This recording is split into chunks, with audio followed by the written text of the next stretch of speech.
ആശമാരുടെ സമരത്തിലേക്ക് തന്നെയാണ് ആദ്യ ന്യൂസ് ട്രെൻഡ്സ് കടക്കുന്നത്. 18 ദിവസമാകുന്നു, ഏകദേശം 3 ആഴ്ചയോളമാകുന്നു തലസ്ഥാനത്ത് സെക്രട്ടേറിയറ്റ് പടിക്കൽ ഒരു കൂട്ടം സ്ത്രീകൾ നടത്തുന്ന സമരം. വിവിധ സംഘടനകൾ, രാഷ്ട്രീയ പ്രതിനിധികളൊക്കെ സമരത്തിന് പിന്തുണ അറിയിക്കുമ്പോൾ ഈ പിന്തുണ അറിയിച്ചവർക്ക് എല്ലാമെതിരെ കേസെടുത്തുകൊണ്ട് സമരത്തിനെതിരെ ഒട്ടും ആശാസ്യമായിട്ടുള്ള ഒരു നടപടിയിലേക്കോ നീക്കത്തിലേക്കോ അല്ല സംസ്ഥാന സർക്കാർ കടക്കുന്നത്. അതേ സമയത്ത് ഈ സെക്രട്ടേറിയറ്റിൽ നിന്ന് ഇന്ന് തലസ്ഥാന കടന്നുകൊണ്ടുള്ള സമരത്തിലേക്ക് ആശമാർ കടക്കുമ്പോൾ അതിനെ പൊളിക്കാനായി CITU ബദൽ സമരത്തിലേക്ക് കൂടി കടക്കുകയാണ്.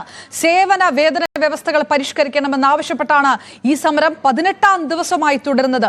സമരം അവസാനിപ്പിച്ച് ജോലിയിൽ പ്രവേശിക്കണമെന്ന് NHMന്റെ നിർദ്ദേശമുണ്ട്. പക്ഷേ ഇതുവരെ അത് പാലിക്കാൻ കൂട്ടാക്കിയിട്ടില്ല സമരക്കാർ. അതിനിടെ സമരം പൊളിക്കാൻ സർക്കാർ ശ്രമിക്കുന്നുവെന്ന് ആശമാർ ആരോപിക്കുകയും ചെയ്യുന്നു.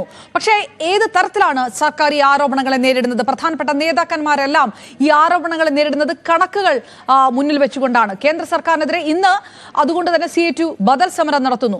ആലപ്പുഴയിലും കോഴിക്കോട്ടും കേന്ദ്ര സർക്കാർ സ്ഥാപനങ്ങളിലേക്കാണ് CITUവിന്റെ മാർച്ച്. തിരുവനന്തപുരത്ത് നിന്ന് ഡാൻ കുര്യനും കോഴിക്കോട് നിന്ന് MS അനീഷ് കുമാർ നമുക്കൊപ്പം ചേരുന്നു. ആദ്യം ഡാനിലേക്ക്. ഡാന് 18 ദിവസവും കടക്കുന്നു. അപ്പോൾ NHMന്റെ നിർദ്ദേശം ഒരു വശത്ത് ജോലിയിൽ പ്രവേശിപ്പിക്കാൻ ഈ സർക്കുലർ തന്നെ കത്തിച്ചുള്ള സമരത്തിലേക്ക് കടക്കുന്നു. ഒപ്പമാണ് CITUവിന്റെ ബദൽ സമരം നടക്കുന്നത്. അതായത് സർക്കാർ അല്ലെങ്കിൽ ഇടതുപക്ഷം ഈ സമരം ഇത്രയും ദിവസം പോകുന്ന സമരത്തിന് അനുകൂലമായിട്ടുള്ള ഒരു തീരുമാനമല്ല നടത്തുന്നത്. ഇത് പൊളിക്കാനുള്ള ഒരു നീക്കമാണെന്ന് ആശമാർ ആരോപിക്കുകയും ചെയ്യുന്നു. ഇനി സമരത്തിന്റെ ഭാവി എങ്ങോട്ട് കൂടുതൽ ശക്തമാക്കുക, സെക്രട്ടേറിയറ്റിൽ നിന്ന് ഇത് സംസ്ഥാനം മുഴുവൻ വ്യാപിക്കുന്ന രീതിയിലേക്ക് ഒരു സമരം, അങ്ങനെ ഒരു വലിയ പ്രക്ഷോഭത്തിലേക്ക് കടക്കാൻ ഒരുങ്ങുകയാണോ ആശമാരുടെ സമരം? അപർണ, ഈ അനിശ്ചിതകാല സമരത്തിനെതിരെ ഒരു വശത്ത് നിന്ന് CITUവിന്റെ വിമർശനം ഏറിവരികയാണ്, മറുവശത്ത് പ്രതിപക്ഷ സംഘടനകളുടെ പിന്തുണയും ഏറിവരികയാണ്. അതിനിടയിലാണ് സമരം കടുപ്പിക്കാനുള്ള കേരള ആശാ ഹെൽത്ത് വർക്കേഴ്സ് അസോസിയേഷന്റെ തീരുമാനം. അങ്ങനെയാണ് നിയമസഭാ സമ്മേളനം പുനരാരംഭിക്കുന്ന 3-ാം തീയതി നിയമസഭയ്ക്ക് മുന്നിലേക്ക് തന്നെ കഴിഞ്ഞ ദിവസം ഇറക്കിയ സർക്കുലർ കീറിയെറിഞ്ഞുകൊണ്ട് മാർച്ച് നടത്തുകയെന്നൊരു തീരുമാനത്തിലേക്ക് അവർ എത്തിയിരിക്കുന്നതും. എന്തായാലും സംഘടനയ്ക്കുള്ളിൽ തന്നെ ഭിന്നതയുണ്ട് എന്ന് CITU അവകാശപ്പെടുമ്പോഴും ഭീഷണിപ്പെടുത്തിക്കൊണ്ട് തങ്ങളെ വരുതിയിലാക്കാനുള്ള നീക്കമാണ് ഇടത് സംഘടനകൾ നടത്തുന്നതെന്ന ആക്ഷേപം ഉന്നയിച്ചുകൊണ്ടാണ് ഈ ദിവസവും 18ാം ദിവസവും ആശാ വർക്കർമാരുടെ സമരം പുരോഗമിക്കുന്നത്. എങ്ങനെയായിരിക്കും തുടർന്ന് ഈ സമരവുമായി നിങ്ങൾ മുമ്പോട്ട് പോകുക? ഞങ്ങളുടെ ഡിമാൻഡുകൾ ഗവൺമെന്റ് അംഗീകരിക്കണമെന്നാണ് ഞങ്ങളുടെ പ്രധാനമായിട്ടുള്ള ആവശ്യം. അവർ ചർച്ചയ്ക്ക് തയ്യാറാകണം. അവർ പറയുന്നത് ഞങ്ങൾ ഇവിടെ ഇരിക്കാൻ പാടില്ല, എഴുന്നേറ്റ് പോകണമെന്ന്. അതിനു വേണ്ടിയിട്ടല്ല ഞങ്ങൾ ഈ 18 ദിവസം ഇവിടെ ഇരിക്കുന്നത്. ഈ എരിപൊരി വെയിലത്തിരിക്കുമ്പോൾ അവർ ബന്ധപ്പെട്ട ആരോഗ്യമന്ത്രിയോ മുഖ്യമന്ത്രിയോ ആരും ഞങ്ങളോട് ചോദിച്ചില്ല എന്തിനിവിടെ ഇരിക്കുന്നുവെന്ന്. അവർ സമരം തുടങ്ങി 5-ാം നാൾ പറഞ്ഞത് ഇവിടെ സാമ്പത്തികം ഇല്ല അവർക്ക്, നിങ്ങൾ പിരിഞ്ഞു പോകണമെന്നാണ് ആരോഗ്യമന്ത്രി പറഞ്ഞത്. അനാവശ്യ സമരമാണെന്ന്. അത് ഞങ്ങൾ അതിന് പ്രതികരണം കൊടുത്തിരുന്നു. ആരോഗ്യമന്ത്രിക്ക് അനാവശ്യ സമരമായിരിക്കും, പക്ഷേ ഇവിടെ ഇരിക്കുന്ന ആശമാർക്ക് അതിജീവന സമരമാണിത്. കൃത്യമായിട്ട് ഞങ്ങൾക്കൊരു ഉപജീവന മാർഗമായിട്ട് ഞങ്ങൾ മാറിയിട്ടുണ്ട്. ഞങ്ങൾ ജോലി ചെയ്യാൻ ഇപ്പോഴും ഞങ്ങൾ ഫീൽഡിൽ നിന്ന് വിളി വരുന്നുണ്ട്. ഞങ്ങളുടെ സേവനം അവർക്ക് ആവശ്യമുണ്ട്. അപ്പോൾ ഞങ്ങളെ കുഞ്ഞുങ്ങൾ, ഗർഭിണികൾ മരുന്ന് മുടങ്ങുമ്പോൾ വിളിക്കുന്നുണ്ട്, പാലിയേറ്റീവ് വിളിക്കുന്നുണ്ട്. അവരെയും ഒരു ഫോൺ ഞങ്ങൾ എടുക്കുന്നുണ്ട്. അവർക്ക് എത്താൻ പറ്റുന്നില്ലെങ്കിൽ ഫോണിലൂടെ ആശ്വാസവാക്കുകൾ പറയുന്നുണ്ട്. നിങ്ങളും പ്രാർത്ഥിക്കും ഞങ്ങൾക്ക് വേണ്ടി, സർക്കാർ കണ്ണു തുറക്കട്ടെ എന്ന്. ഇവിടെ ഒരു രാഷ്ട്രീയ പ്രേരിതമായ ഇടപെടൽ നടക്കുന്നുവെന്നാണ് ഉയരുന്ന ഒരു പ്രധാനപ്പെട്ട ആരോപണം. സർ, അത് തികച്ചും അവരുന്നയിക്കുന്ന ആരോപണമാണ്. ഏതൊരു രാഷ്ട്രീയ കക്ഷിയായാലും ഏതൊരു കുഞ്ഞു സംഘടന ആയിക്കോട്ടെ, ഞങ്ങൾക്ക് ഐക്യദാർഢ്യം പ്രഖ്യാപിച്ചെത്തുന്നവരെ ഞങ്ങൾ ചേർത്ത് നിർത്തും. അതുപോലെ തന്നെ ഇതേപോലെ ആവശ്യമുള്ള മറ്റു തൊഴിലാളികളോടൊപ്പം ചേർന്ന് സമരം ചെയ്യാൻ ഞങ്ങൾ തയ്യാറാണ്. പിന്നെ എന്തുകൊണ്ടാണ് ഈ സംഘടനയ്ക്കകത്തു നിന്ന് തന്നെ ഒരു ഭിന്നമായ സ്വരം ഉയരുന്നത്? ഇതിൽ 1500 പേർ മാത്രമാണ് സമരം ചെയ്യുന്നതെന്നാണ് ആശാ വർക്കർമാരുടെ കൂട്ടത്തിലുള്ള CITUവിന്റെ നേതാക്കൾ തന്നെ പറയുന്നത്. സർ, അത് CITU പറയുന്നതല്ലേ? എല്ലാ ആശാമാരും CITUയുടെ കൂടെയാണെന്ന് CITU എങ്ങനെയാ പറയുന്നത്? അവരെന്ത് രേഖയുടെ അടിസ്ഥാനത്തിലാണ് പറയുന്നത്? അവർ DHSന്റെ മുമ്പിൽ കഴിഞ്ഞ 6-നും 7-നും സമരം വെച്ചതല്ലേ? അനിശ്ചിതകാല സമരം എന്ന് പറഞ്ഞിരുന്ന് എഴുതിയിട്ട് പിറ്റേന്ന് നേരം വെളുത്തപ്പോൾ അവർ പോയില്ലേ? അവരെ കൂടെ ഒപ്പം നിന്ന് സമരം ചെയ്യാൻ വേണ്ടി ഞങ്ങൾ സംഘടനകളിൽ അറിയിപ്പിട്ടിരുന്നതാണെങ്കിൽ നമുക്കും അവരോടൊപ്പം പോകാം. കാരണം ഞങ്ങൾക്ക് ഒരു ഡിമാൻഡാണ്, ആശമാർക്ക് മാന്യമായി ജീവിക്കാനുള്ള ഒരു വേതനം വേണം, ആനുകൂല്യങ്ങൾ വേണം. വെറുതെ 62 വയസ്സിൽ ഇറങ്ങി പോകാൻ പറ്റത്തില്ല. നല്ല കാലം മുഴുവനും നമ്മുടെ നാടിനെ സേവനം കൊടുത്തിട്ട് ഞങ്ങൾ കോവിഡ് കാലത്ത് ഞങ്ങളുടെ ജനങ്ങൾക്ക് വേണ്ടി നന്നായി നിന്നവരാണ്. ഇപ്പോഴും നിൽക്കുന്നവർ ഇനിയും നിൽക്കും. പക്ഷേ സർക്കാർ ഒന്ന് നമ്മൾ മാനിക്കണം. മറ്റെല്ലാ ഡിപ്പാർട്ട്മെന്റും. ഞാൻ വട്ടിയൂർക്കാവ് UPHSൽ ആശാ വർക്കറാണ്. ഞാൻ വർക്ക് ചെയ്യുന്നത് PTP വാർഡിലാണ്. ഞാൻ തിരുവല്ല FHC എന്നാണ്. എന്റെ പേര് പത്മജോണ. സാറേ, ഞങ്ങൾ 93-ൽ കയറിയതാണ്. 93-ൽ കയറി ഇത്രയും കാലം ഞങ്ങൾ കിടന്ന് കഷ്ടപ്പെട്ട്, വെയിലെന്നില്ല മഴയെന്നില്ല. ഏറ്റവും കൂടുതൽ കഷ്ടപ്പെട്ടത് കോവിഡ് സമയത്താണ്. കോവിഡ് സമയത്ത് ഞങ്ങളുടെ ജീവനെ കൊടുത്താണ് ഞങ്ങൾ മറ്റുള്ളവരുടെ ജീവനെ രക്ഷപ്പെടുത്തിയത്, കൊണ്ടുപോയത്. പിന്നെ അതൊന്ന്. രണ്ടാമത്, ഞങ്ങൾക്ക് അർഹതപ്പെട്ട വേതനം, ഞങ്ങളുടെ കൂലി, ഞങ്ങളെ വേലക്കൂലി ഞങ്ങൾക്ക് തന്നേ പറ്റുള്ളൂ. എനിക്ക് 59 വയസ്സായി. ഞാൻ വെറും കൈ വീശി ഇറങ്ങി പോയാൽ മതിയാ സാറേ ഇവർ പറഞ്ഞയക്കുമ്പോഴത്തേക്ക്? എനിക്ക് കുടുംബവും കുട്ടികളും ഒന്നുമില്ലേ? എനിക്ക് ഒരുപാട് ബുദ്ധിമുട്ടും കാര്യങ്ങളും അസുഖങ്ങളൊക്കെ ഉള്ള ഞാനാണ്. എനിക്കിപ്പോഴും ഈ അസുഖത്തിൽ വന്നതിന് ശേഷം എനിക്ക് പൊടിയടിച്ചും ഇതിന്റെ ഇതൊക്കെ വന്ന് എനിക്ക് ചുമയുണ്ട്. ചുമയുടെ കാര്യം നിൽക്കട്ടെ, BP, ഷുഗർ, കൊളസ്ട്രോള്, ഇതെല്ലാ അസുഖങ്ങളും ഉള്ളതാണ്. തൈറോയ്ഡ് വരെ ഇതിപ്പോ ആരംഭമാണ്, തൈറോയിഡിന്റെ ആരംഭമാണ്. എല്ലാം ഉണ്ട്. എന്നാൽ എനിക്ക് മരുന്ന് വാങ്ങണം. ഇനി മക്കള് കുടുംബമായി, മക്കൾ നമുക്ക് തരുമെന്നാണോ? തരില്ല. ഇവർ ഈ പറയുന്ന CPM-കാർ മറ്റ് പാർട്ടികൾ പറയുന്നത് മൊത്തം കള്ളമാണ്. ഞങ്ങൾ ആരെങ്കിലും ഒരു കൊടി പിടിച്ചിട്ടുണ്ടോ എന്ന് നോക്കണം സാറേ. ഞങ്ങൾ 3000 ആശാ വർക്കർമാരുടെ ഒറ്റ കൊടി ഉണ്ടോ എന്ന് നോക്കിയാണ് സാറേ. ഒരു കൊടിയിലൊക്കെ ഞങ്ങൾക്ക് ഒരേ ഒരു യൂണിയനേ ഉള്ളൂ, പിന്നെ ആശാ വർക്കേഴ്സിന്റെ ഈ ഒരൊറ്റ യൂണിയൻ. പിന്നെ മറ്റുള്ളവർ വന്ന് പിന്തുണയ്ക്കുന്നത് അത് ഞങ്ങൾക്കൊരു തങ്ങൽ. എന്നിട്ട് പറയുന്നത് ഞങ്ങൾ ഈർക്കിലാണെന്ന്. ഒരു ഈർക്കില നമ്മൾ ഓല കീറി 5 ഓല കീറി കിട്ടുമ്പോ ഒരു പിടിക്ക് കിട്ടുമോ? ആ ഈ ഓല ചൂല് എന്തിനൊക്കെ കൊള്ളാം? ആ ചൂല് എന്തോന്നിനെല്ലാം കൊള്ളാം. ഇത് ഞങ്ങൾ പിന്നെ അതൊന്ന് അത് ഇത്ര നിൽക്കട്ടെ സാറേ. എവിടെ പരിപാടികൾ വച്ചാൽ ആദ്യം വിളിക്കുന്നത് പിന്നെ ആശാ വർക്കർമാരെയാണ്. ആശാ വർക്കർമാരെ അന്ന് ചെന്നില്ലെങ്കിൽ അവരുടെ തല എണ്ണി അറിയിക്കേണ്ടടുത്ത് അറിയിക്കും. കേട്ടാ സാറിനറിയാം, ഞാൻ ഒരു കമ്മ്യൂണിസ്റ്റാണ്. ഞാനൊരു കമ്മ്യൂണിസ്റ്റിന്റെ മകളാണ്. ഞാൻ ഈ വരികളെ കമ്മ്യൂണിസ്റ്റിന്റെ ആളാണ് ഞാൻ. എനിക്ക് പാർട്ടി എന്നത് എന്റെ ജോലി, വേല ചെയ്ത കൂലി. പാർട്ടി തന്നെന്നും പറഞ്ഞ് ചെയ്തെന്നും പറഞ്ഞ് പാർട്ടി വേണം, അത് വേറെ. നമ്മൾ ജോലി വെറും 203 രൂപയ്ക്ക് എവിടെ സാറേ 30 രൂപയ്ക്ക് നമുക്ക് എന്തോന്ന് കിട്ടും? എനിക്ക് വേണം 250 രൂപ ഒരു ദിവസം എന്റെ വീട്ടിൽ നിന്ന് ഞാൻ എന്റെ ഫീൽഡിൽ പോകുന്നതിന്. സാറ് കേട്ടിട്ടുണ്ടോ? തിരുവല്ലം വില്ലേജിൽ ഇടയാർ എന്ന് പറയുന്ന ഒരു ദ്വീപാണ്. ആ ദ്വീപ് എനിക്ക് 500 വീടുണ്ട്. ആ ദ്വീപിൽ ഞാൻ പോകണമെന്നുണ്ടെങ്കിൽ എനിക്ക് ഒരു ദിവസം 200 രൂപ വേണം ആട്ടയ്ക്ക്. ഇവിടെ വീട്ടിൽ നിന്ന് 150 രൂപ അവിടെ പോയി ഇറങ്ങുന്നതിന്. തിരിച്ചു വരുന്നതിന്റെ വീട് ഒരു 10-50 വീട് എഴുതി വരുമ്പോഴത്തേക്ക് തിരിച്ചു വരുമ്പോഴത്തേക്ക് ഒരു 10, 60, 70 രൂപ കൊടുക്കണം എന്റെ വീട്ടിൽ പോയി ഇറങ്ങണം. ഒരു ഗ്ലാസ് നാരങ്ങ വെള്ളം കുടിക്കാനോ ദാഹിച്ച വിശന്ന ഒരു നുള്ള ആഹാരം കഴിക്കാനോ നമ്മുടെ കയ്യിൽ വേറെ പൈസ ഇല്ല. കടം വാങ്ങിയാണ് പോണത് സാറ്. ഇപ്പോഴും ഈ എല്ലാ പ്രാവശ്യവും സമരം ചെയ്താലേ ഈ 3-4 മാസത്തെ മുടക്കിടും. സമരം ചെയ്താലേ തരുള്ളൂ. അതും തരുന്നത് ഈ സമരത്തിലാണ് ഇപ്പോഴും അടുത്തടുത്ത് തന്നത്. ഇതുവരെ എന്ത് ചെയ്തു? അല്ലെങ്കിൽ ഞങ്ങൾ വന്നു, നിങ്ങളൊരു കാര്യം ചെയ്യും, വന്ന ഇവിടെ നമ്മളെ പാർട്ടിക്കാരെ വിളിക്കാലോ, യൂണിയനിലുള്ളവരെ വിളിച്ചിട്ട് പറയാം, നിങ്ങളൊരു കാര്യം ഇപ്പൊ ഞങ്ങളുടെ കയ്യിൽ ഇതില് ഇവർ ഒരേടിക്ക് PSC-കാർക്ക് കൊടുത്താ പെൻഷനായി വീട്ടിലിരിക്കുന്നവർക്ക്. അവർക്ക് വീട്ടിലിരിക്കുന്നവർക്ക് അവർക്ക് എന്തിനാണ് ലക്ഷങ്ങള്? ഞങ്ങൾക്കല്ലേ ആവശ്യം. ഞങ്ങൾ വെറും എന്തെങ്കിലും പട്ടേലേക്ക് ഒരു മാന്യമായ പറയാം, ഞങ്ങൾ അതിന്റേതായ രീതിയിൽ ചെയ്യാം. നിങ്ങളൊരു കാര്യം സമരം പിൻവലിക്ക് പോയി അവർ എഴുതി ഒന്ന് ഒപ്പിട്ട് കാണിച്ചു തന്നാൽ മതിയല്ലോ, ഞങ്ങൾ മാറുമായിരുന്നല്ലോ. ഇവരെന്ത് കാണിക്കത്ത്?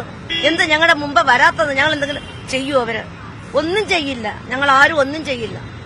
നിങ്ങൾ 1993 മുതൽ MSS ആയിട്ട് കയറിയതാണ്. അതിനുശേഷമാണ് ആശാ വർക്കറായി. 2008 ആശാ വർക്കറായി.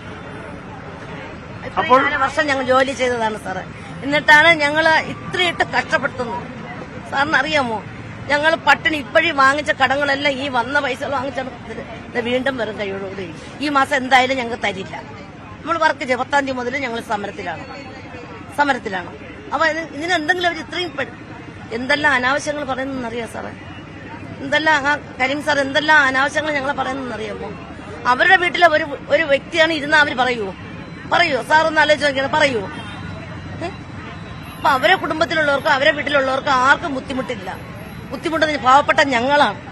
ഞങ്ങൾ ഈ 2700 പേരാണ്, 600 ഇഷ്ടം പേരാണ് ഞങ്ങൾ ബുദ്ധിമുട്ടുന്നത്. ഞങ്ങൾക്കാണ് പ്രയാസമുള്ളത്.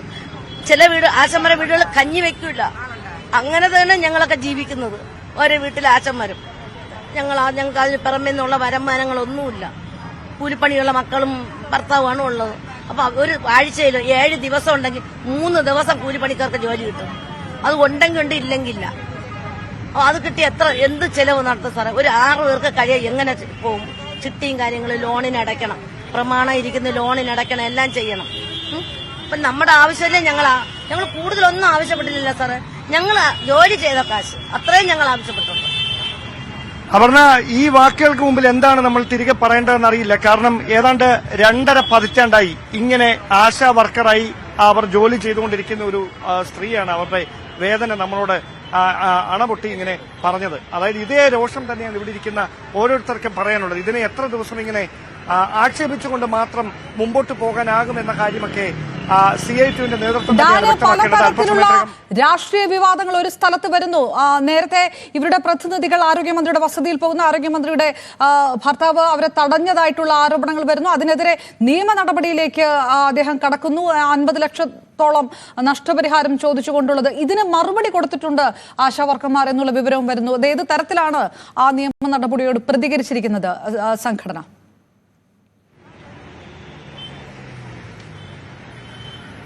അത് തീർച്ചയായിട്ടും ഈ സംഘടനയുടെ പ്രതിനിധികളോട് തന്നെ നമുക്ക് ആ കാര്യങ്ങളിലൊരു വ്യക്തത തേടേണ്ടി വരും. കാരണം ഏതാനും ദിവസങ്ങളായി വലിയ വിമർശനമാണ് ഇതിനെതിരെ ഉയരുന്നത്.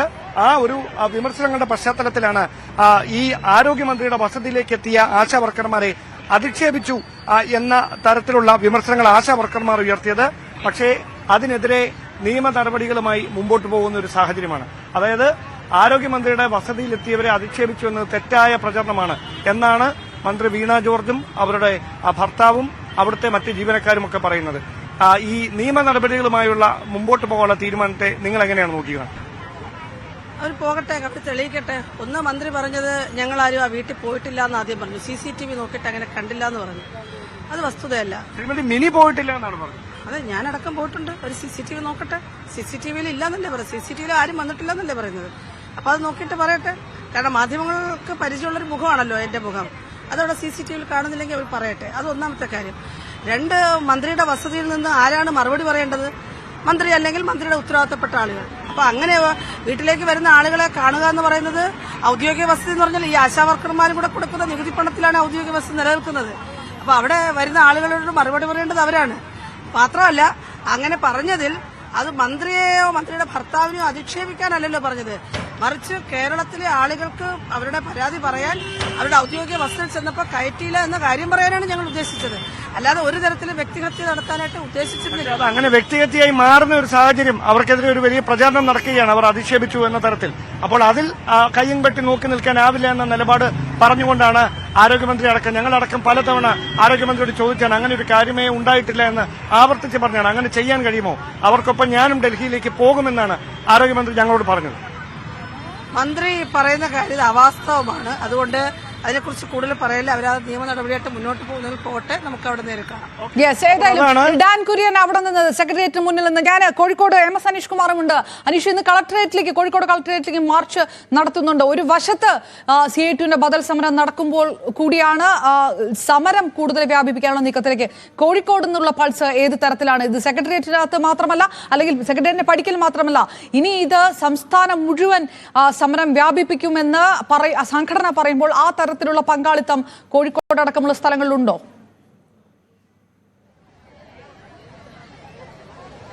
അപർണ, ആശാ വർക്കേഴ്സ് ഫെഡറേഷൻ CITUവിന്റെ നേതൃത്വത്തിൽ ആദായ നികുതി ഓഫീസിലേക്കുള്ള മാർച്ച് അല്പസമയത്തിനകം ആരംഭിക്കും. വലിയ ഒരു എണ്ണം ആശാ വർക്കർമാർ കോഴിക്കോട് മുതലക്കുളം മൈതാനിയിലേക്ക് എത്തിക്കൊണ്ടിരിക്കുന്ന കാഴ്ച തന്നെയാണ് കാണാൻ കഴിയുന്നത്. ഇവിടെ നിന്നും ആദായ നികുതി ഓഫീസിലേക്ക് മാർച്ചായി ആശാ വർക്കേഴ്സ് ഫെഡറേഷൻ CITU സംഘടന പോവും. അതിന്റെ സംസ്ഥാന പ്രസിഡന്റ് PP പ്രേമ നമ്മോടൊപ്പമുണ്ട്. നിങ്ങൾ എന്തുകൊണ്ടാണ് ഈ ഇൻകം ടാക്സ് ഓഫീസിലേക്കുള്ള ഒരു മാർച്ചുമായി മുന്നോട്ട് നീങ്ങുന്നത്?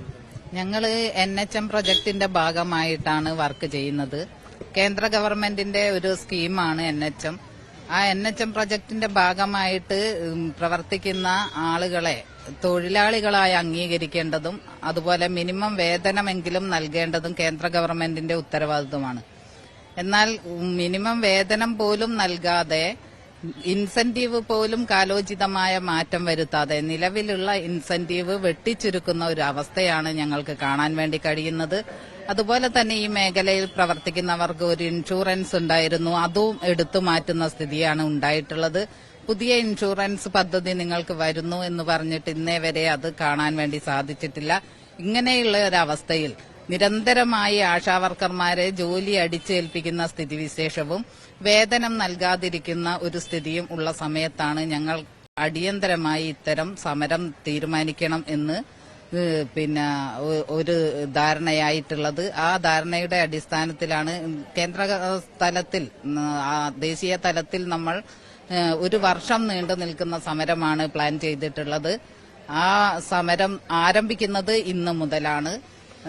എല്ലാ ജില്ലകളിലും കലക്ടറേറ്റിനും അതുപോലെ ഈ പിന്നെ കേന്ദ്ര സർക്കാർ ഓഫീസുകൾക്ക് മുൻപിലാണ് സമരം നടക്കുന്നത്. അത് കഴിഞ്ഞ് പിന്നെ തിരുവനന്തപുരം ഒന്നിച്ചൊരു സമരം നടത്തണം എന്നാലോചിക്കുന്നുണ്ട്. അതിനുശേഷം പാർലമെന്റിന് മുന്നിലേക്കുള്ള സമരമായിരിക്കും നടക്കുക.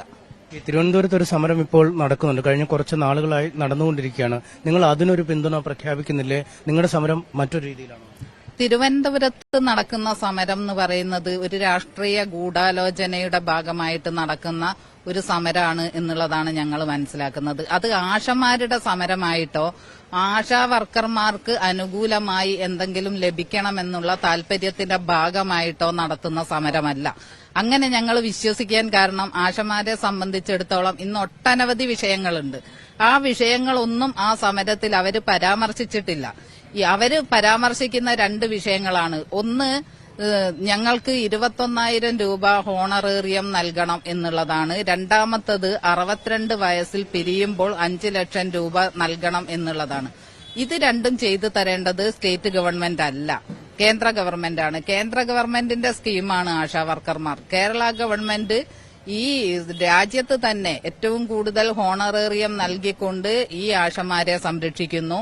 2023-24 വർഷത്തിൽ 6,636 കോടി രൂപ പിന്നെ കേന്ദ്ര സർക്കാർ NHM ഫണ്ട് നൽകാതിരുന്ന സമയത്ത് ഞങ്ങൾക്കും കൂടി ഇൻസെന്റീവ് കേന്ദ്ര വിഹിതം നൽകേണ്ട ഫണ്ടാണത്. 72 കോടി രൂപ ഞങ്ങൾക്ക് കേന്ദ്ര ഇൻസെന്റീവ് നൽകേണ്ട ഒരു സമരത്തിൽ ഒരു സ്ഥിതിയിൽ ആ ഫണ്ട് നൽകാതിരുന്ന സമയത്തും കേരളത്തിലെ ഇടതുപക്ഷ ഗവൺമെന്റ് തനതായ ഫണ്ട് ഉപയോഗിച്ചുകൊണ്ടാണ് ഞങ്ങൾക്ക് ആ ഇൻസെന്റീവ് തീർത്തും നൽകിയിട്ടുള്ളത്. അതിൽ 1 രൂപ പോലും ഇന്ന് വരെ കേരള സർക്കാരിന് ലഭിച്ചിട്ടില്ല. എന്നിട്ടും ഒരു മാസത്തെ ഇൻസെന്റീവ് പോലും കേരളം മാറ്റി നിർത്തപ്പെടാതെ അല്ലെങ്കിൽ കൊടുക്കാതിരിക്കാതെ കൃത്യമായി കേരള സർക്കാരിന്റെ ഫണ്ട് ഉപയോഗിച്ചുകൊണ്ട് ആ ഇൻസെന്റീവ് മുഴുവൻ കൊടുത്തു തീർക്കുന്ന സ്ഥിതി ഉണ്ടായത്. ഞങ്ങൾ മുന്നോട്ട് വയ്ക്കുന്ന എല്ലാ മുദ്രാവാക്യങ്ങളും കേരള ഭരണകർത്താക്കളുടെ ശ്രദ്ധയിൽപ്പെടുത്തുമ്പോൾ, ബന്ധപ്പെട്ട ആരോഗ്യവകുപ്പ് മന്ത്രിയുടെയും DHSന്റെയും ശ്രദ്ധയിൽപ്പെടുത്തുമ്പോൾ അത് 1-2 തവണ പരിഗണിക്കപ്പെടുന്നില്ല എന്നുള്ള തോന്നലുണ്ടാകുന്ന സമയത്ത് ഞങ്ങൾ സമരം ശക്തമാക്കുകയും അതിന്റെ അനുരഞ്ജന ചർച്ചയിൽ വെച്ച് തീരുമാനമെടുത്ത് കേരളത്തിലെ മുഴുവൻ ആശമാർക്കും അനുകൂലമായ അന്തരീക്ഷം സൃഷ്ടിക്കുന്നതിൽ നല്ല രീതിയിൽ ഇടപെടുന്ന ഒരു സർക്കാരാണ് കേരളത്തിലെ ഇടതുപക്ഷ സർക്കാർ. പക്ഷെ അവരുടെ ഡിമാൻഡുകൾ ഈ ട്രേഡ് യൂണിയൻ നേതാക്കൾ തന്നെ പറയുന്നുണ്ട്. LDF കൺവീനർ പറയുന്നു, മരംകരി, ഇവരൊക്കെ പറയുന്നു ഇവരുടെ ആവശ്യങ്ങൾ ന്യായമാണ്. പക്ഷെ സർക്കാരിന്റെ സാമ്പത്തിക പ്രതിസന്ധി മൂലം നടത്താൻ കഴിയില്ല, അല്ലെങ്കിൽ കേന്ദ്രമാണ് കാര്യങ്ങൾ ചെയ്യേണ്ടത്. പക്ഷെ അവരുടെ ആവശ്യം ന്യായമല്ലേ? ആവശ്യം ന്യായമാണ്. പക്ഷേ കേന്ദ്ര സർക്കാർ നൽകേണ്ടതായ തുക കേരളത്തിന് നൽകുന്നില്ല. നികുതി വിഹിതം നൽകുന്നില്ല. ഇപ്പം കിഫ്ബിയിൽ നിന്ന് 40,000 കോടി കടമെടുത്തത് അത് കേന്ദ്ര വിഹിതമായി, കേന്ദ്രത്തിന്റെ കടമായി പരിഗണിക്കുമെന്ന് പറയുന്ന ഒരു സർക്കാരാണ് കേന്ദ്ര സർക്കാർ. ഈ 2 ബഡ്ജറ്റിലും, കഴിഞ്ഞ 2 ബഡ്ജറ്റിലും നിങ്ങൾക്ക് കാണാൻ വേണ്ടി കഴിയും കേരളം എന്നൊരു വാക്ക് പോലും ഇല്ലാത്ത ഒരു ബഡ്ജറ്റാണ് കഴിഞ്ഞ 2 തവണ. പക്ഷെ അതൊക്കെ ശരിയാണ്. അപ്പോഴും PSC അംഗങ്ങളുടെ ശമ്പളം വർദ്ധിപ്പിക്കാനും സർക്കാർ ജീവനക്കാരുടെ ശമ്പളം വർദ്ധിപ്പിക്കാനും ഒക്കെ സർക്കാരിന് പണമുണ്ട്. ഇതുപോലെ അടിസ്ഥാന വർഗത്തിന്റെ ശമ്പളം വർദ്ധിപ്പിക്കാനാണ്, അല്ലെ ആ കാര്യം വരുമ്പോഴാണ് കേന്ദ്രത്തിന് കൈമാറുന്നത്. എത്ര അംഗങ്ങളാണ് PSCക്ക് കേരളത്തിലുള്ളതെന്ന് വായിച്ചിട്ടില്ലേ? PSC അംഗങ്ങളെ നിയമിച്ചതാരാ? കേരള സർക്കാരാണ്. കേരള സർക്കാർ നിയമിക്കുന്ന തൊഴിലാളികളെ സംരക്ഷിക്കേണ്ട ഉത്തരവാദിത്വം കേരള സർക്കാരിനാണ്. കേന്ദ്ര സർക്കാരാണ് ഞങ്ങളെ നിയമിച്ചത്. കേന്ദ്ര സർക്കാരാണെന്നിരിക്കെ ഞങ്ങളെ സംരക്ഷിക്കേണ്ടതാരാ? കേന്ദ്ര സർക്കാരാണ്. കേരള സർക്കാർ ഞങ്ങളുടെ ഈ പരിപാവനം കണ്ടിട്ട് കഴിവിന്റെ പരമാവധി ഞങ്ങളെ സഹായിച്ചു നിർത്താൻ ശ്രമിച്ചുകൊണ്ടിരിക്കുകയാണ്. അതുകൊണ്ടാണ് കേരളത്തിലാണ് ഏറ്റവും കൂടുതൽ ഹോണറേറിയം ആശമാർക്ക് നൽകുന്ന സംസ്ഥാനം. ഏറ്റവും കുറഞ്ഞുള്ള ഇടങ്ങളൊക്കെ ഗുജറാത്ത് 2,000, മധ്യപ്രദേശ് 1,000, അതിൽ തീരെ നൽകാത്ത സംസ്ഥാനങ്ങളും ഉണ്ട്. അത് വേണേ അതിന്റെ ചാർട്ട് ഞാൻ നിങ്ങൾക്ക് എടുത്തു. ഉയർന്നത് കേരളത്തിൽ തന്നെ. അതെ. അപർണ, ഇതാണ് ഇവർ പറയുന്ന കാര്യങ്ങൾ. കാരണം സംസ്ഥാന സർക്കാരിന് മാത്രം പരിഹരിക്കാൻ കഴിയുന്ന കാര്യമല്ല. ഇവരുടെ നിയമന അതോറിറ്റി കേന്ദ്ര സർക്കാരാണ്. കേന്ദ്രത്തിന്റെ കീഴിലുള്ളൊരു മിഷനിലാണ് ഇവർ ജോലി ചെയ്യുകയും ചെയ്യുന്നത്. അതുകൊണ്ട് അർഹമായ പരിഗണന സംസ്ഥാനത്തിന്റെ ഭാഗത്തുനിന്നും ഉണ്ടായിരിക്കുന്നു. ഗുജറാത്തിൽ കേവലം 1,000 രൂപ മാത്രം ലഭിക്കുന്ന ഒരു സാഹചര്യം ആശാ വർക്കേഴ്സിനുണ്ട്. അത് അപേക്ഷിച്ച് നോക്കിയാൽ കേരളത്തിലെ കാര്യങ്ങൾ ഒരുപാട് മെച്ചപ്പെട്ട നിലയിലാണ്. പക്ഷേ അതുകൊണ്ടും കാര്യങ്ങൾ തീരുന്നില്ല. ഒരുപാട് ആവശ്യങ്ങൾ ഇവർക്ക് മുന്നോട്ടുണ്ട്. അതുകൊണ്ട് തന്നെയാണ് ഇന്ന് സംസ്ഥാനത്തെ എല്ലായിടത്തും നേരത്തെയും കേന്ദ്ര സർക്കാർ ഓഫീസുകൾക്ക് മുന്നിലേക്ക് മാർച്ച് നടത്തുന്നത്. ഇതിന് പിന്നാലെയായി തിരുവനന്തപുരത്ത് ഒരു സംയുക്ത മാർച്ചിനെ കുറിച്ച് ആലോചിക്കുന്നു. ഏപ്രിൽ 28-ന് ഡൽഹിയിൽ പാർലമെന്റിലേക്കുള്ള മാർച്ചും ഇവർ ഇതിനകം പ്രഖ്യാപിച്ചിട്ടുണ്ട്. റൈറ്റ്. ഏതായാലും M S Aneesh Kumar report ചെയ്യുന്നത് CITU നടത്തുന്ന സമരമാണ്. തലസ്ഥാനത്ത് ആശാ വർക്കർമാരുടെ സമരം 18ാം ദിവസത്തിലേക്ക് കടക്കുമ്പോൾ അതിനെതിരെ ഡാൻ കുര്യനിലേക്ക് എത്തുന്നു. ഡാൻ, CITUവിന്റെ സമരം കോഴിക്കോടടക്കം ആലപ്പുഴയിലടക്കം എല്ലായിടത്തും ഒരു ബദൽ സമരം, ഞങ്ങൾ നടത്തുന്നത് ബദൽ സമരമല്ല എന്ന് CITU അവകാശപ്പെടുന്നുണ്ടെങ്കിൽ പോലും എന്തിനാണ് ആശാ വർക്കർമാർ സെക്രട്ടേറിയറ്റ് പടിക്കൽ സമരം ചെയ്യുന്നത്? സർക്കാരിനെതിരായിട്ടുള്ള ഒരു രാഷ്ട്രീയ ലക്ഷ്യം ഉണ്ട് എന്ന് അതിനകത്ത് ഒളിഞ്ഞും തെളിഞ്ഞുമൊക്കെ ആരോപിക്കുന്നുണ്ട്. അപ്പോഴും ആശാ വർക്കർമാരുടെ സമരം സംസ്ഥാന വ്യാപകമായി വ്യാപിപ്പിക്കാനുള്ള നീക്കത്തിലേക്കൊക്കെ കടക്കുകയും ചെയ്തു. ഏറ്റവും പുതിയ വിവരം എന്താണ് അവിടെ നിന്നുള്ളത്, ഡാൻ? അപർണ, അതായത് ഈ നിയമപരമായി മുമ്പോട്ട് പോകാനുള്ള ഈ ആരോഗ്യമന്ത്രിയും അവരുടെ ഭർത്താവിനെയും അധിക്ഷേപിച്ചെന്ന് കാണിച്ചുകൊണ്ടാണ് ആ നിയമപരമായ നടപടികളുമായി ആശാ വർക്കർമാർക്ക് എതിരെ നീങ്ങാനുള്ള ഒരു തീരുമാനത്തിലേക്ക് ആരോഗ്യമന്ത്രിയുടെ കുടുംബം എത്തിയത്. അങ്ങനെ ആരോഗ്യമന്ത്രിയുടെ ഭർത്താവ് തന്നെ ജോർജ്, അദ്ദേഹം വക്കീൽ നോട്ടീസ് അയച്ചിരിക്കുകയാണ് ഈ ആശാ വർക്കർമാർക്ക്. അതിനോട് ഏത് തരത്തിലായിരിക്കും നിങ്ങളുടെ ഒരു പ്രതികരണം? ഇന്നലെ ആ വക്കീൽ നോട്ടീസിൽ തിരിച്ചൊരു മറുപടി അഡ്വക്കേറ്റ് കാളീശ്വരൻ രാജ് മുഖാന്തരം നൽകിയിട്ടുണ്ട്. കാരണം അതൊരിക്കലും അത് മന്ത്രിയോ മന്ത്രിയുടെ കുടുംബത്തെയോ ഭർത്താവിനെയോ അധിക്ഷേപിക്കാൻ വേണ്ടി നടത്തിയൊരു പരാമർശമല്ല. മറിച്ച് തലേ ദിവസം ഈ പറയപ്പെടുന്നതിന്റെ തൊട്ട് തലേ ദിവസം ഞങ്ങൾ നിയമസഭയിൽ പോയി മന്ത്രിയെ കാണാൻ ശ്രമിച്ചപ്പോൾ മന്ത്രി പറഞ്ഞത് പിറ്റേ ദിവസം വരൂ എന്നാണ് പറഞ്ഞത്, രാവിലെ വരൂ എന്ന് പറഞ്ഞു. അതുകൊണ്ട് ഞങ്ങൾ സ്വാഭാവികമായി മന്ത്രിയുടെ ഔദ്യോഗിക വസതിയിൽ ചെന്നു. പക്ഷെ വസതിക്ക് അകത്ത് കയറ്റിയില്ല. ഞാൻ നേരത്തെ സൂചിപ്പിച്ചതാണ്. അപ്പോൾ മന്ത്രിയുടെ അല്ലെങ്കിൽ മന്ത്രിയുടെ അഭിപ്രായം പറയാൻ അർഹതയുള്ള ഒരാളെന്ന നിലയ്ക്ക് ആണ് ഒരു മനുഷ്യൻ എന്നോട് പ്രതികരിച്ചത്. ഞങ്ങൾ ഈ വീട്ടിലേക്ക് ആരെയും അങ്ങനെ കാണാറില്ല, ഇവിടെ കാണാറില്ല, ഓഫീസിലേക്ക് പോകുമെന്ന് പറഞ്ഞത്. അത് ഞങ്ങളെ സംബന്ധിച്ച് വളരെ അത്ഭുതകരമായി തോന്നി. കാരണം ഔദ്യോഗിക വസതി എന്ന് പറഞ്ഞാൽ ജനങ്ങളുടെ നികുതി പണത്തിലാണ് ഔദ്യോഗിക വസതി നിലകൊള്ളുന്നത്. അവിടെ ജനങ്ങൾക്ക് കയറിച്ചാലുള്ള അവകാശമുണ്ട്. അപ്പൊ അങ്ങനെ ഒരു വസതിയിൽ നിന്ന് അങ്ങനെ ഒരു മറുപടി കേട്ടപ്പോൾ അതൊട്ടും ശരിയായില്ല എന്നുള്ളത് കൊണ്ട് ആണ് ഒരു പ്രതികരണം നടത്തിയത്. അതിനകത്തൊരു അല്പം പോലും അപകീർത്തിപ്പെടുത്താൻ വേണ്ടുന്ന ലക്ഷ്യം വെച്ചുകൊണ്ടുള്ള ഒരു പരാമർശവും നടത്തിയിരുന്നില്ല എന്ന് മുഴുവൻ ആളുകൾക്ക് മനസ്സിലായൊരു കാര്യമാണ്. അതുകൊണ്ട് അതായത് ആരോഗ്യമന്ത്രി ആവർത്തിച്ച് ഈ നിങ്ങൾക്ക് എതിരായിട്ടൊരു പരാമർശങ്ങൾ നടത്തിയിട്ടില്ല. അങ്ങനെ നടത്തിയതായിട്ട് ഞങ്ങൾക്ക് അറിയത്തില്ല. നിങ്ങൾ എപ്പോഴെങ്കിലും സംസാരിക്കുന്നപ്പോൾ അങ്ങനെ ഒരു സംഭവം ഉണ്ടായിട്ടുണ്ട്. പരസ്യമായി പ്രതികരിച്ചപ്പോഴെല്ലാം സമരക്കാരുടെ കോഴ്സിനൊപ്പമാണ് ഞാനും. പക്ഷേ കേന്ദ്ര അവഗണന തുടരുന്നത് കൊണ്ടാണ് ഇങ്ങനെ ഒരു പ്രതിസന്ധിയിലേക്ക് സർക്കാർ എത്തിയത് എന്നാണ് ആരോഗ്യമന്ത്രിയും സർക്കാർ വൃത്തങ്ങളുമൊക്കെ വ്യക്തമാക്കിയത്. അതിനിടയിലാണ് ഈ വസതിയിലെത്തുമ്പോൾ അധിക്ഷേപിക്കുന്ന ഒരു സാഹചര്യം ഉണ്ടായി എന്നൊരു ആരോപണം ആശാ വർക്കർമാരുടെ ഭാഗത്തുനിന്ന്, താങ്കൾ ഉൾപ്പെടെയുള്ളവരുടെ ഭാഗത്തുനിന്നുണ്ടാകുന്നത്. അവിടെ വ്യക്തിപരമായി ഒരുപാട് വിമർശനങ്ങൾ ആ കുടുംബത്തിന് നേരെ നേരിടേണ്ടി വന്ന ഒരു സാഹചര്യത്തിലാണ് അവർ ഇങ്ങനൊരു നിയമ സഹായം തേടിയതെന്ന് വേണം കരുതാൻ. അങ്ങനെയാണെങ്കിൽ അവർ ഒരു പ്രതികാര നടപടിയാണ് ചെയ്യുന്നതെന്ന് പറയാൻ കഴിയുമോ? ആരാണ് അങ്ങനെ ആരോഗ്യമന്ത്രി തെറ്റിദ്ധരിപ്പിക്കേണ്ടത്? കാരണം അപ്പൊ പിന്നെ ആരോഗ്യമന്ത്രിയാണ് വെളിപ്പെടുത്തേണ്ടുന്നത്.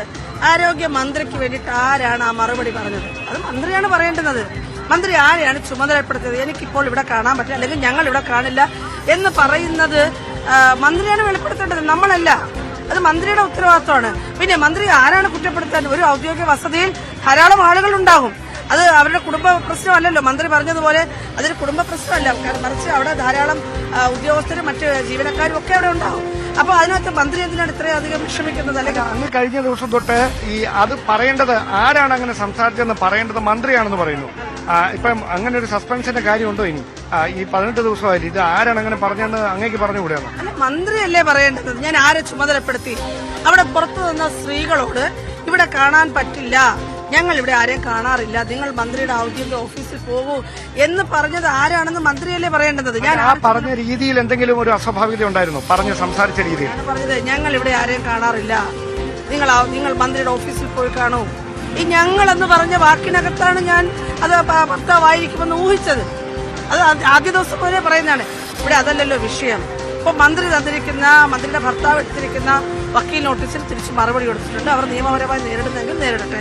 കാരണം ഈ കേരളത്തിലെ ആളുകൾ 50 ലക്ഷം കൊടുക്കാൻ തയ്യാറാണെങ്കിൽ തീർച്ചയായിട്ടും ഇതുവഴി കടന്നു പോകുന്ന ആളുകൾ പറയുന്നത് കേസുണ്ടല്ലേ, ഞങ്ങൾ സഹായിക്കാമെന്ന് പറയുന്നുണ്ട്. അതുകൊണ്ട് എനിക്കതിനകത്ത് അങ്ങനെ അവരോട് ഏതെങ്കിലും തരത്തിൽ ആ സമയത്ത് അവിടെ ഉണ്ടായിരുന്നത് ഭർത്താവ് അല്ലായിരുന്നുവെങ്കിൽ നിങ്ങൾ ഈ പ്രസ്താവന പിൻവലിക്കും? ഞാൻ ചോദിക്കട്ടെ, അത് പറയേണ്ടത് മന്ത്രിയല്ലേ? അത് പറയേണ്ടത് മന്ത്രിയല്ലേ? മന്ത്രി ആരെ ചുമതലപ്പെടുത്തിയത് മന്ത്രിയല്ലേ പറയേണ്ടത്? ഞാൻ എങ്ങനെയാണ് പറയുന്നത്? നിങ്ങൾ ഈ ആരോപണത്തിൽ ഇപ്പോഴും അതുപോലെ തന്നെ ഈ ആരോപണം അല്ലല്ലോ. ഞാൻ ഒരു സന്ദർഭത്തിൽ നടന്നൊരു കാര്യത്തെയാണ് പറഞ്ഞത്. ഞാൻ ചോദിക്കട്ടെ, ഔദ്യോഗിക വസതി ജനങ്ങൾക്കുള്ളതാണോ അല്ലയോ എന്ന് ആദ്യം മന്ത്രി പറയട്ടെ. അങ്ങനെയാണെങ്കിൽ ആദ്യം അത് പറയട്ടെ. അവിടെ ആർക്കൊക്കെ വരാമെന്ന് പറയട്ടെ, ആരൊക്കെ വരണ്ടെന്ന് പറയട്ടെ, അതിന്റെ ലിസ്റ്റ് പ്രസിദ്ധീകരിക്കട്ടെ. മന്ത്രി അത് ചെയ്യട്ടെ. അപ്പൊ പൊതുജന ആരോഗ്യമന്ത്രി വീണ ജോർജിന്റെ ഭർത്താവ് ഔദ്യോഗിക വസതിയിലെത്തി ആശാ വർക്കർമാർ വിഷയങ്ങൾ അവതരിപ്പിക്കാൻ ശ്രമിച്ചപ്പോൾ തടഞ്ഞു എന്നുള്ള ആരോപണം വീണ്ടും ആവർത്തിക്കുകയാണ് ആശാ വർക്കർമാരുടെ സംഘടനാ പ്രതിനിധി മിനി.